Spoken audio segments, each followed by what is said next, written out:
अस्सलामुअलैकुम नाज़रीन कराम, नई वीडियो में आपको खुश आमदीद कहते हैं। कोयटा में गुंडागर्दी की इंतहा हो गई है। कल एक खबर आई जिसके अंदर ये कहा गया कि कोयटा के अंदर निहत्थे मुजाहिरीन पर गोलियां चलाई गई हैं। लाठीचार्ज, तशद्दुद और बाकी चीज़ें तो अलग से हैं, लेकिन गोलियां चली जिसके अंदर 3 शहादतें हुई और 5 से 7 लोग ज़ख्मी हुए। अब इस खबर के बाद जब बहस शुरू हुई कि ये क्या है, एमनेस्टी इंटरनेशनल ने नोटिस लिया, ज़ल्मे खलीलजाद ने इस पर बात की, तो उसके बाद एक काउंटर नैरेटिव इस वक्त शुरू किया गया है। कहा जा रहा है कि वो लाशें जाली हैं, ज़ख्मी जाली हैं। असल कहानी यह है कि मुजाहिरीन की जानिब से ड्रामेबाजी की गई, फोर्सेस पर, पुलिस पर पथराव किया गया, ट्रैफिक बंद की गई, जानबूझ के रोड बंद किया गया, कराची से आने वाली मुख्तलिफ बसेस और मुख्तलिफ ट्रैफिक को जानबूझकर रोका गया। अब हुकूमत ने जब सड़क खुलवाने की कोशिश की तो पुलिस पर धावा बोल दिया गया, धमकियां दी गईं। और शाहिद रिंद जो बलूचिस्तान हुकूमत के तर्जुमान हैं, उन्होंने कहा कि ये तो अभी तयन करना है कि लाशें किसकी हैं। क्या ये लाशें जिन पर पथराव हुआ है, जो सरकारी लोग हैं, उनकी हैं या ये मुजाहिरीन की हैं? उन्होंने कहा कि ये ऐसे तयन नहीं होगा, ये तो फिर तयन होगा ना, हॉस्पिटल के अंदर जाएंगे, शनाख्त होगी और सारा कुछ होगा। तो उन्होंने कहा कि सब झूठ है, सब बकवास है। और फिर ट्विटर पर मुख्तलिफ लोगों ने, एक ख़ास माइंड सेट के जो लोग हैं, उन्होंने ये कहना शुरू कर दिया कि देखो देखो ड्रामा रचा लिया, देखो देखो फोर्सेस को बदनाम करने की एक और साजिश। और जाफिर एक्सप्रेस का वाकया किया है BLA ने, उससे तवज्जो हटाने के लिए ये जानबूझ के मजलूमियत का और जुल्म का जो एक नैरेटिव है वो कोयटा के अंदर शुरू किया गया है महारंग बलोच और उनके हवारियों की जानिब से। इस वक्त सरियाब रोड पर वो लाशें पड़ी हुई हैं, एहतजाज हो रहा है, लेकिन साथ ही साथ ये जो दूसरी बहस है, ये जो दूसरा बयानिया है कि झूठ है, झूठी लाशें हैं, उल्टा पुलिस वालों पे पथराव किया गया है, पुरअमन तरीके से रास्ते खाली करवाए गए थे, ये झूठा बयानिया है। जाफिर एक्सप्रेस वाली जो साजिश है उसको बेनकाब करने के लिए ये सब कुछ हो रहा है। अब इस सारे बयानिए पर सीमी दीन बलोच, उनकी जानिब से जो रद्द अमल आया है, वो कहती हैं कि जो चाहे कहो, हकीकत को मसख करो, झूठ को सच को झूठ और झूठ को सच बनाकर फैलाओ, तुम्हें कोई रोकने वाला नहीं। मीडिया तुम्हारा, फोर्सेस तुम्हारी, रियासत तुम्हारी, बंदूक और गोलियां तुम्हारी, कानून भी तुम्हारा और सबूत भी। कोई तुमसे सवाल नहीं करेगा, तुम आंखों देखे सच को भी झूठ करार दे दोगे, क्योंकि तुम ताकतवर हो और बलोच मजलूम। लश्कर भी तुम्हारा है, सरदार भी तुम्हारा है, तुम झूठ को सच लिख दो, अखबार भी तुम्हारा है। बहरहाल फैसला आप लोगों ने करना है, फैसला तो पाकिस्तानियों ने करना है कि कौन निहत्था है, कौन मजलूम है, कौन जालिम है, कौन सच्चा है, कौन झूठा है। ये जाहिर है आप लोगों ने फैसला करना है।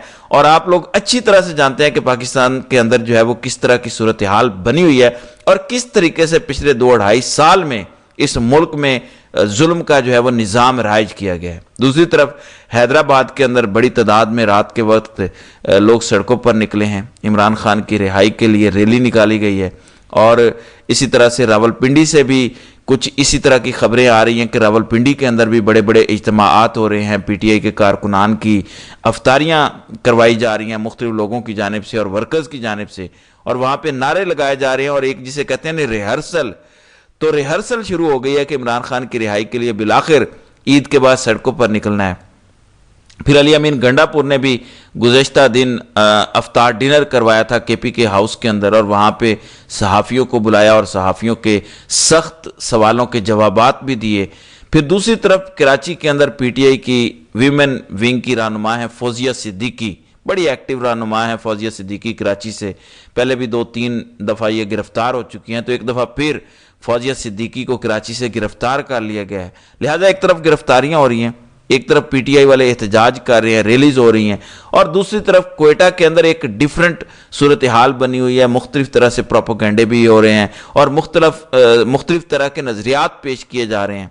फिर राना सनाउल्लाह रात को जियो न्यूज़ पर थे और उनसे सवाल पूछा गया कि ये जो एक कमेटी कॉन्फ्रेंस जो की गई है दहशतगर्दी के खिलाफ, क्या अब एक्शन होने जा रहा है, कोई ऑपरेशन होने जा रहा है? तो राना सनाउल्लाह ने कहा कि ऑपरेशन छोटा लफ्ज़ है। उन्होंने कहा कि जब आर्मी चीफ ने कह दिया कि हम हालत जंग में हैं, तो फिर ये ऑपरेशन तो बहुत मामूली चीज़ है। दहशतगर्दी के खिलाफ जो एक्शन भी लेना पड़ा, जो भी करना पड़ा, हम पीछे नहीं हटेंगे और हम आखिरी हद तक जाएंगे।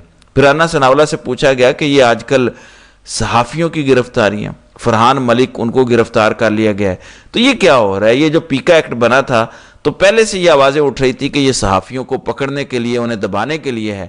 تو رانا ثناءاللہ نے کہا کہ اگر کوئی غلط کام کرے گا تو گرفتاری تو ہوگی، اور رانا ثناءاللہ نے کہا کہ ملک سب سے پہلے ہے، پاکستان ہے تو ہم ہیں۔ خدا نہ خواستہ اس طرح جب صحافی گندی گندی باتیں کرتے ہیں، بیانیاں بناتے رہیں اور پگڑیاں اچھالتے رہیں اور ریاست کے خلاف دشمنی اور نفرت پھیلاتے رہیں تو پھر پاکستان تو ٹوٹ سکتا ہے۔ تو ٹوٹا ہوا پاکستان کیسا ہوگا؟ سب سے پہلے ریاست ہے، پاکستان کو بچانا ہے، اس کے لیے پھر چاہے کسی کو بھی اٹھانا پڑے۔ تو صحافی نے پوچھا، اینکر نے سوال کیا کہ رانا صاحب وہ جو آپ پر ہیروئن والا، منشیات والا پی ٹی آئی کے دور میں کیس بنا تھا، کیا وہ ٹھیک تھا؟ اس وقت تو آپ کہہ رہے تھے کہ بڑا ظلم ہو گیا ہے، اس طرح نہیں ہونا چاہیے، جعلی کیس ہے۔ اب آپ جسٹیفائی کر رہے ہیں، دفاع کر رہے ہیں۔ تو رانا ثناءاللہ نے کہا وہ تو الگ بات ہے، اب فرحان ملک گرفتار ہوئے ہیں، یا تو ان کو عدالت میں پیش نہ کیا جائے، یا تو ان کو ضمانت نہ ملے، یا تو ان کا فری ٹرائل نہ ہو، پھر تو آپ کہیں کہ غلط ہو رہا ہے۔ اب جرم کیا ہے تو سزا تو بھگتنی پڑے گی۔ یعنی کل تک جو ظلم کہتے تھے، آج وہ کہتے ہیں کہ ریاست کے حق میں، ملک کے وسیع تر مفاد میں، ملک کو بچانے کے لیے جو بھی ہو رہا ہے ٹھیک ہو رہا ہے۔ ظاہر ہے یہ وقت گزر جائے گا، ہو سکتا ہے کل کو پھر یہی رانا ثناءاللہ اینڈ کمپنی جو ہے یہ سارے گرفتار ہوں اور کسی اور کی حکومت ہو۔ کل کو پھر ہو سکتا ہے کوئی اور سائیکل چلے، کیونکہ یہ ملک تو دائروں کے اندر گھوم رہا ہے نا۔ پھر رانا ثناءاللہ کے یہ سارے کلپس ان کے منہ پر مارے جائیں گے، کیونکہ سوشل میڈیا کا دور ہے، اب تو ہر ایک کلپ مل جاتا ہے، ہر چیز کو یاد رکھا جاتا ہے۔ پھر رانا ثناءاللہ کے یہ بیانات اٹھا کر ان کے سامنے رکھے جائیں گے اور انہیں کہا جائے گا کہ وہ دیکھو ہمارے تو پاس تھا ہی کچھ نہیں۔ پھر یہ کہیں گے کہ ہمارے تو پلے ہی کچھ نہیں تھا، ہمارا تو اختیار ہی نہیں تھا، یہ تھا وہ تھا، آپ کو پتہ ہے فلاں تھا ڈھمکاں تھا۔ پھر مولانا فضل الرحمان کیونکہ بڑے اہم ہو چکے ہیں، اور ان کی کل اپوزیشن کے ساتھ، پی ٹی آئی کے ساتھ، اچکزئی اینڈ کمپنی کے ساتھ ملاقاتیں بھی شروع ہے اور اتحاد کے قریب وہ جا رہے ہیں۔ تو اب ملاقاتیں دوسری طرف سے، یعنی حکومت کی جانب سے بھی کوششیں تیز ہو گئی ہیں کہ ہم بھی ذرا مولانا کو نیڑے لے کر آئیں، مولانا کو ذرا چارہ ڈالیں۔ خبر یہ ہے کہ پیپلز پارٹی کے سابق وفاقی وزیر قمر زمان قاہرہ رات گئے مولانا فضل الرحمان کی رہائش گاہ پہنچے ہیں اور مولانا فضل الرحمان کے ساتھ انہوں نے ملاقات کی ہے۔ یعنی اس موقع پر اچانک پہنچنا، کوئی ایسا تو نہیں کہ گزر رہے تھے تو انہوں نے کہا کہ چلیں مولانا سے بھی ملاقات کر لیتے ہیں۔ تو کوششیں بڑی تیز ہو گئی ہے کہ یہ جو اتحاد بن رہا ہے وہ نہ بن سکے اور کسی طرح مولانا کو منا لیا جائے۔ اور پھر ذرا پنجاب کی حالت چیک کر لیں، ایک طرف مریم بی بی عمرے پر گئی ہوئی ہیں اور ایچ ڈی ویڈیو ان کی وہاں سے وائرل ہے کہ وہ سیرت النبی پر بچوں کو درس دے رہی ہیں۔ دوسری طرف پنجاب کی کیا حالت ہے؟ ماجد نظامی سینئر صحافی ہیں، انہوں نے روزنامہ ایکسپریس کی ایک خبر شائع کی ہے، ذرا وہ بھی سن لیں۔ پنجاب کے ضلع تونسا میں سرکاری سکول میں قائم گودام میں 43,000 سے زائد نصابی کتابیں چوری کر لی گئیں۔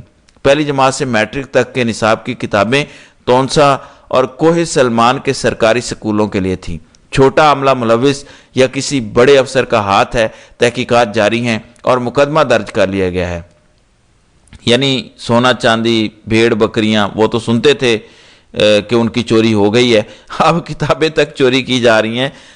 کتابیں تک پنجاب کے سکولوں کے اندر محفوظ نہیں ہیں۔ اور پھر تماشا دیکھیں، دعوے دیکھیں، اشتہارات دیکھیں تو یوں لگتا ہے کہ جیسے پاکستان نے امریکہ کو قرض دینا ہے۔ امریکہ نہیں، پاکستان سپر پاور ہے اور پاکستان نے یورپ کو پیچھے چھوڑ دیا ہے اور پاکستان بڑا ہی آگے نکل گیا۔ اگر مریم کی تقریریں سنیں اور شہباز سپیڈ کی تقریریں سنیں تو یوں لگتا ہے کہ پاکستان میں تو سب امن ہی امن ہے۔ تو ناظرین کرام، آپ کی اس ویڈیو کے حوالے سے کیا رائے ہے؟ آپ اپنی رائے کا اظہار کامنٹ سیکشن میں ضرور کیجیے گا۔